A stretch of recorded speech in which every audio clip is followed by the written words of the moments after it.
박찬대와 정청래의 싸움은 제가 뭘 했습니까? 이재명과 김어준의 싸움이다. 신났거든요? 본인들 입장에서는 민주당의 아버지가 대통령이 됐어. 이재명이 민주당의 아버지잖아요. 그런데 김어준이라는 사람이 여튼 민주당에서의 일정 부분 지분이 있습니다. 굳이 따지자면 민주당의 어머니라고 할까요? 민주당의 뭐 큰 아버지? 뭘까요? 막내 삼촌? 뭐 그래야 되나요? 뭐 지금은 초기니까 집권 초기이기 때문에 이재명이라는 사람의 권한이 세 보일 수 있습니다. 하지만 어떻게 보면 꼭 그렇지 않을 수도 있거든요. 이재명이라는 사람은 지극히 한계가 있어요. 태생적 한계가 있어요. 뭡니까? 전과 사범에 대법원에서 유죄 취지 파기환송해서 그거는 고법에 가서 무죄로 바뀔 수 없잖아요. 그거는 사실상 변함없는 유죄입니다. 그래서 전과가 5범이에요. 그리고 8개 사건에 12개 혐의로 5개 재판 중에서 하나는 정리가 됐으니까 4개 재판을 받고 있잖아요. 물론 대통령이 되니까 우겨서 안 받겠다고 얘기를 합니다. 심지어 정성호 법무부 장관 후보자는 뭐라고 얘기합니까? 아예 이 여러 가지 검찰에 기소된 것들 공소를 취소해야 된다 그런 얘기까지 합니다. 참 당혹스러운 얘기죠. 국민이 바보도 아닌데 집권했으니까 본인들 마음대로 다 하겠다는 거 아닙니까? 그래요. 근데 권력은 말입니다. 권력은 가장 정점에 있을 때부터 서서히 무너지는 겁니다. 그게 뭘까요? 절대 권력이 이재명이라는 사람이 다 자기가 입법 권력, 사법 권력, 행정 권력 다 자기가 쥐고 싶은데 정청래가 좋을까? 박찬대가 좋을까? 본인이 누구를 당대표 시키면 좋을까에 대해서 고민이 있는 거예요. 그런데 제가 100% 아니 200% 확신합니다. 이재명의 머릿속은 이재명 관점에서 내재적 접근법으로 들어가면 뭐냐? 이재명이란 사람은 정청래를 좋아하지 않습니다. 안 좋아해요. 좋아할 이유가 없죠. 왜냐? 자기 사람이 아니라고 생각하는 겁니다. 당대표가 어떤 존재냐? 내년에 공천권을 행사할 거야. 지방선거. 지방선거 자기가 원하는 사람들로 세팅을 해야 되거든요. 이재명 입장에서. 왜냐? 너무 자기보다 잘난 사람이 서울시장이 되거나 뭐 경기도지사가 되거나 그러면 싫은 거야. 왜냐? 미래 권력. 이재명이란 사람은 가지고 있는 그게 있잖아요. 태생적 한계, 사법 리스크를 등에 짊어지고 있는데 지금은 뭐 강력해 보이죠. 초기니까. 하지만 제가 볼 때 5년이란 임기를 다 채울지 못할지 저는 잘 모르겠습니다. 왜냐? 사법 리스크가 있기 때문에 지지율이 떨어지고 그러면 이게 불거지면 국민들이 너 내려와 이럴 겁니다. 당연하죠. 본인이 어떻게 했어요? 윤석열 전 대통령에게. 네? 그걸 압니다. 그래서 국민들이 지금 보고 있을 뿐이에요. 그런데 이게 일종의 지금 여러 가지 포인트가 쌓이고 있습니다. 잘못된 포인트. 왜냐하면 김민석 보십시오. 그 다음에 오광수, 민정수석 보십시오. 문제가 있는데 지금은 허니문 기간이고 그리고 정권이 바뀐 지 별로 안 됐기 때문에 사람들 입장에서는 기대와 희망이 조금 지지율에 묻어나는 거예요. 그렇기 때문에 국민의힘이 문제 제기를 했을 때 잘 안 먹히는 상황도 있는 게 현실입니다. 하지만 보십시오. 달이란 게 보름달이 된 다음부터는 어떻게 되죠? 기웁니다. 권력도 기워요. 그런 측면에서 만약에 내가 이번에 박찬대를 밀고 있는데 박찬대가 안 됐을 때 정청래가 된다. 그러면 권력은 사실상 실체적 권력은 없습니다. 권력은 국민들이 그 주변 사람들이 인식하는 권력, 해석하는 권력이 어떻게 보면 실체적 권력인 거예요. 권력이 안 보이잖아요. 근데 민심이란 게 얼마나 무섭습니까? 이재명이란 사람이 가지는 사법 리스크 속에서 지금 쟁쟁하다고 생각했는데 당대표 전당대회 보니까 박찬대 내가 우쭈쭈해서 키운 박찬대가 아니라 정청래가 됐을 때 이재명은 레임덕이 그때부터 시작됩니다. 그런데 지금 정리는 다 해놓고 있거든요. 그래서 줄 세우고 있습니다. 근데 다만 권리당원 중에서 이게 보면 전당대회를 보면 대의원 15%, 권리당원 55%, 그리고 여론조사가 30%거든요. 근데 여론조사 관련해서 김어준의 여론조사 꽃이라는 데가 있지 않습니까? 거기에서 여론조사를 하는데 권리당원이 아니라 일반 여론조사를 통해서 보니까 어떻습니까? 저기가 높게 나오는 거예요, 김어준한테. 여론조사는 현실의 사람들의 마음가짐, 누구를 지지하는지도 보여주지만 여론조사가 일정 부분 격차가 벌어지다 보면 대세를 따르는 경우도 있습니다. 그렇기 때문에 여론조사를 통해서 실질적인 여론을 만드는 게 여론을 보여주는 게 아니라 어떤 의도가 가진 여론조사를 통해서 여론의 흐름을 바꿀 수도 있고 여론을 강화시킬 수도 있습니다. 그런 거를 누가 잘하느냐? 민주당이 잘하고 그런 걸 특히 누가 잘하냐?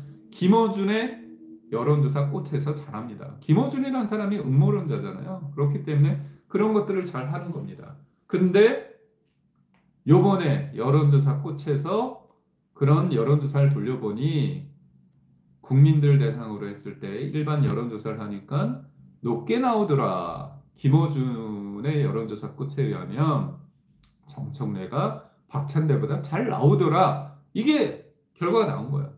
이게 뭐예요? 그런데 이재명 입장에서는 과도하게 자기가 정청래가 아니라 박찬대한테 힘을 몰아줬을 때 결과가 안 좋으면 온전하게 그게 본인들한테 본인에게 부담으로 작용될 수 있어요. 그렇기 때문에 뭔가 불안하고 기분이 나쁘고 그렇지만 이걸 뭔가 어떻게 하기에는 또 한계가 있을 수는 있습니다. 그렇지만 박찬대 원내대표 어떻게 뽑았습니까? 추대로 뽑았죠. 누가 뽑았습니까? 이재명 대표라는 분이 민주당의 아버지가 그렇게 만든 겁니다. 그래서 제가 볼 때는 8월 전당대회이기 때문에 직접적으로 하든 간접적으로 하든 그리고 또 많은 민주당 패널들도 질문이 들어왔을 때 박찬대에게 그게 있다, 마음이 있다 이런 얘기를 하면서 점점 알리는 거예요. 이게 저번에 전당대회 때 최고위원들 사이에서 누가 1위를 하느냐 가지고 굉장히 여러 가지 구설수가 있었습니다. 되게 당혹스러운 게 있었죠. 원래 1등은 누가 유지를 하고 있었냐? 정봉주 전 의원이 하고 있었습니다. 그리고 김민석이라는 분은 4위 안에도 못 들었어요. 그런데 이재명 입장에서는 정봉주가 싫은 겁니다. 정봉주가 싫은 거예요. 김민석 이 사람을 수석 최고로 만들기 위해서 같이 차를 타면서 진짜 거기에서도 뭐 유튜브 합니다. 시덥지 않은 거 하면서 뭐라고 얘기하느냐? 아, 왜 이렇게 표가 안 나오지? 왜 이렇게 표가 안 나오지? 하면서 막 웃기지도 않은 얘기하면서 둘이 좋다고 웃습니다. 그러고 나서 어떻게 됩니까? 개딸들이 총동원돼서 정봉주 찍어내리고 김민석을 1등으로 만드는 게 민주당입니다. 그런 측면에서 봤을 때 정청래라는 사람에 대해서 강성 지지자들이 개딸들이 있는 건 맞아요.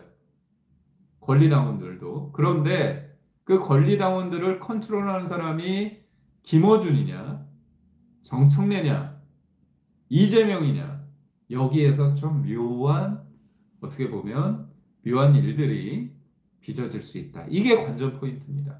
그렇다면 정청래 입장이나 정봉주 입장에서는 왜 이재명을 어떻게 바라볼까요? 그리고 이재명이라는 사람은 왜 정봉주도 싫고 정청래도 싫을까요? 그거를 이재명 입장에서 얘기를 한다면 이재명은 비주류 중에 비주류였습니다. 지금은 대통령이죠. 하지만 현실적으로 주류가 아니었습니다. 메인이 아니었습니다. 그렇기 때문에 일종의 그 자아의 열등감들이 작용하고 있어요. 그런데 정청래나 정봉주는 이재명이라는 사람이 성남시장 되기 전과 성남시장 됐을 때 그 초창기만 하더라도 정봉주하고 정청래 입장에서 볼 때는 이재명? 저기 있네. 그래. 뭐 그 정도 수준의 사람입니다. 그런데 이 사람과 사람과의 사이 중에서 여튼 현실적으로 이게 뭐가 있냐면 첫 단추 효과라는 게 있어요. 관계 맺음을 어떻게 했느냐에 따라서 그 관계가 살아가면서 여러 가지 환경이 변하면서 서로 간의 직위도 바뀌겠지만 그게 일정 부분 쭉 가는 겁니다. 아이고, 지금 요즘 정치 보면 나라가 어찌 되는지 화가 납니다. 이렇게 말씀하시는데 저도 화가 납니다. 답답하고 짜증이 나는데요. 함께 하시면서 또 재밌는 관전 포인트도 있으니까 참 들어보시면 됩니다. 영원한 권력은 없습니다. 그리고 저기가 아주 단단하게 공고하게 돼 있잖아요. 그런데 우리가 뻥뻥 뭔가 했을 때 여기에서 금이 나가면 더 쉽게 깨지는 겁니다.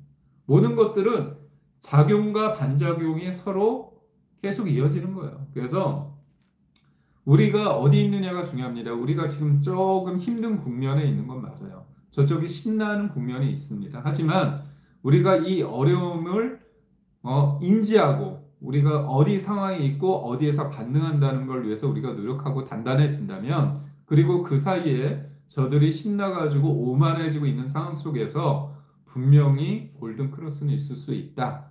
그런 과정 속에서 우리가 이런 서로 간에 여러분과 제가 얘기를 하면서 하나하나 짚을 건 짚고 그 다음에 저쪽의 권력의 생리가 권력이 어떻게 작동되는지에 대해서 봐야 된다는 거죠. 그래서 제가 드리고 싶은 말은 뭐냐? 정청래란 사람은 이재명에 대해서 어떻게 바라보고 있느냐? 예전에 저런 사람이었지. 지금 대통령이지만 마음속 깊은 곳에 의식적이든 무의식적이든 주변 사람들 만났을 때 그런 얘기를 하는 겁니다. 그래서 7년 전에 정청래가 그런 얘기 했다는 거 아닙니까? 이재명 지사는 뭐 얘기만 하면 당내 분란이 난다. 그 얘기를 했다는 거 아닙니까? 그러니까 이른바 개딸들이 그냥 개딸 같이 달려 들어가가지고 어떻게 합니까? 왕수박이라고 얘기하는 거 아닙니까? 야, 정청래가 왕수박입니까? 그만큼 이쪽의 사람들은 오로지 어떤 신념이나 가치나 그게 중요한 게 아니라 이재명이란 사람을 신격화해서 그 속에서 이재명에 대해서 뭔가 디스했다, 공격했다, 뭐 부정적으로 얘기했다 하면 다 왕수박이 되는 겁니다. 그냥 난사하는 거죠. 왕수박입니다. 끼리끼리. 이게 무슨 민주주의입니까? 이게 당내 당원들의 어떤 민주주의입니까? 웃기는 짬뽕이죠. 여튼 그래서 정봉주든 정청래든 이재명 입장에서는 컨트롤하기 쉽지 않고 어차피 첫 단추가 어떻게 됐느냐? 내가 이런 상황에서 저들은 저쪽 큰 상황이었다. 그렇다면 저 사람들이 나를 온전하게 대통령으로서 이렇게 생각을 할까? 그러지 않는다는 거죠. 이재명이라는 사람은 의심이 많은 사람이잖아요. 그렇기 때문에 뭔가 속 깊은 얘기를 안 합니다. 그래서 쓰는 인사들도 제한적이에요. 그래서 이재명이 인사 쓰는 법을 봤을 때 세 가지 키워드, 하나의 키워드입니다. 제가 만든 변기남, 변호인, 그 다음에 경기도, 성남 쪽 사람들만 쓰는 겁니다.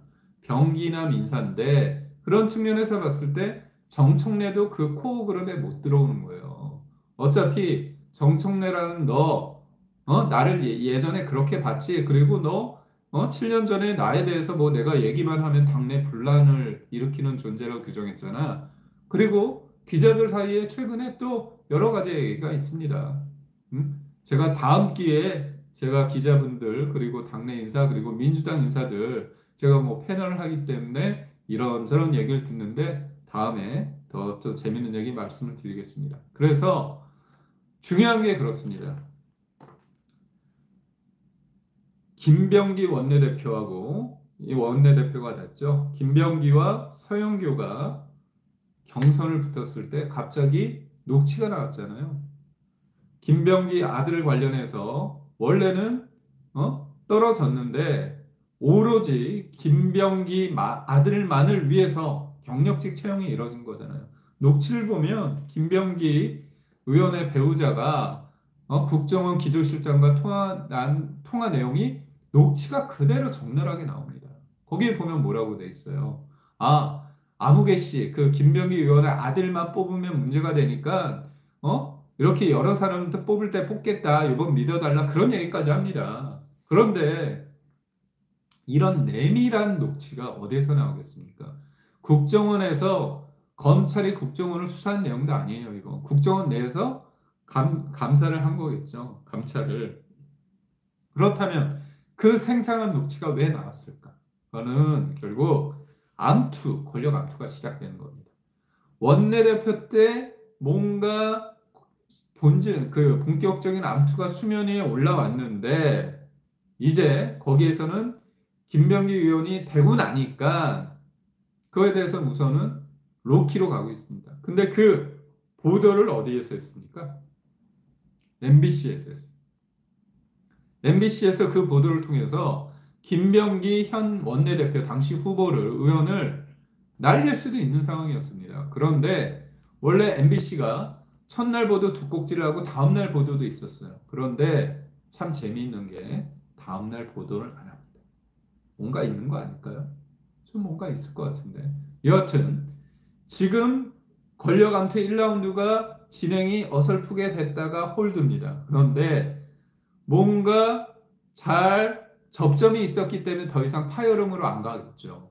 그런데 김병기 신임 원내대표가 그때 경선 때 MBC 보도가 되니까 이 문제 내가 원내대표가 되든 안 되든 확실하게 알아보겠다 얘기를 했어요. 그런데 흐지부지 됐습니다. 그렇지만 이거는 수면 아래 가려 있다가 언제 다시 올라올지 모릅니다. 이재명은 저들 편 안에서도 정치보복. 맞습니다. 이재명이라는 사람은 뭐라고 했어요? 권력은 잔인하게 행사해야 된다고도 얘기를 했고, 정치보복은 대놓고 하는 게 아니라 몰래 하는 거라고 얘기했잖아요. 이재명이라는 사람이 여러 가지 안 좋은 사건이 있을 때 관련자들이 안타까운 선택을 한 사람이 한두 명이 아니잖아요.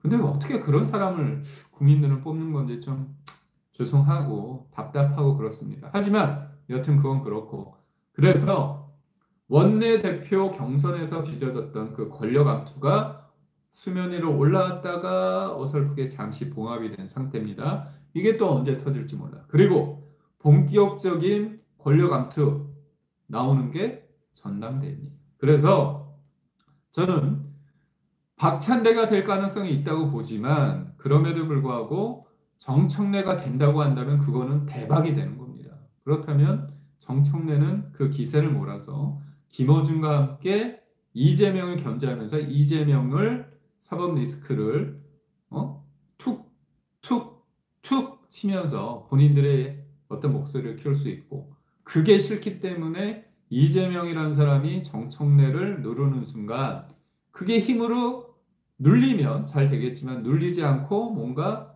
반작용으로서 되치기 당하거나 아니면 그런 과정 속에서 파열음이 외부로 드러나게 되면 권력의 누수가 생긴다. 그런데 이게 단순히 정청래와 박찬대 사이의 치열한 경쟁 속에서 드러나는 그런 권력의 충돌이 아니라 이재명과 김어준의 싸움이라고 보는 게 본질을 정확하게 보는 거라고 할 수 있는 겁니다. 그래서 저는 여러분들이 민주당의 전당대회 때 어떻게 진행이 되는지, 그리고 김어준이 또 어떤 역할을 하는지를 봐야 된다고 봅니다. 그래서 첫 번째 아이템으로 김어준의 생쇼 콘서트를 제가 말씀드렸습니다. 이른바 민주당 집권 축하쇼 생쇼 얘기를 하고, 두 번째, 그렇다면 이 쇼, 그 다음에 막강한 영향력을 행사하고 있는 김어준이 지금 정청래를 밀고 있는데, 그리고 그 쇼에 박찬대는 가지 않았는데 이재명은 박찬대를 밀고 있는데 앞으로 어떻게 될지가 두 번째 아이템이었습니다. 재밌지 않나요? 저는 이 권력이란 거는 사실상 뭔가 하나로 온전하게 한 사람을 하고자 하는 게 굉장히 큽니다. 권력은 자꾸 확장하고자 하면서 동시에 그 권력을 지닌 사람이 나누고자 하는 게 아니에요. 권력은 자기 손으로 움켜쥐고 싶은 그 권력, 그게 뭘까요? 절대반지인 것 같죠? 그런 부분이 있는 겁니다. 그래서 항상 실패했던 원인은 외부적인 요인보다는 내부적으로 잉태돼 있는 게 맞습니다. 그리고 이재명이란 사람이 계엄의 사태를 통해서 본인들, 이재명이 좋아서 찍은 게 아니잖아요. 여하튼 여러 가지 상황 속에서 이재명은 되게 싫지만 어쩔 수 없는 선택을 받은 겁니다. 그래서 지금은 국민들이 좀 열병을 앓고 있는 거예요. 냉정하게 어떤 현실을 보고 있다기보다는 뭔가 어수선한 상황 속에서 큰 소리치고 거짓말을 반복적으로 주입식으로 여러 번 집중적으로 집요하게 하는 이재명이 위증교사를 하기 위해서 그 거짓말 시킬 때 보면 녹취 들으면 진짜 당혹스럽지 않습니까? 이렇다고 들었다고 해줘. 속된 말로 이러는 거잖아요. 근데 이게 무죄가 나오지 않았습니다. 당황스럽습니다. 여튼 그렇습니다.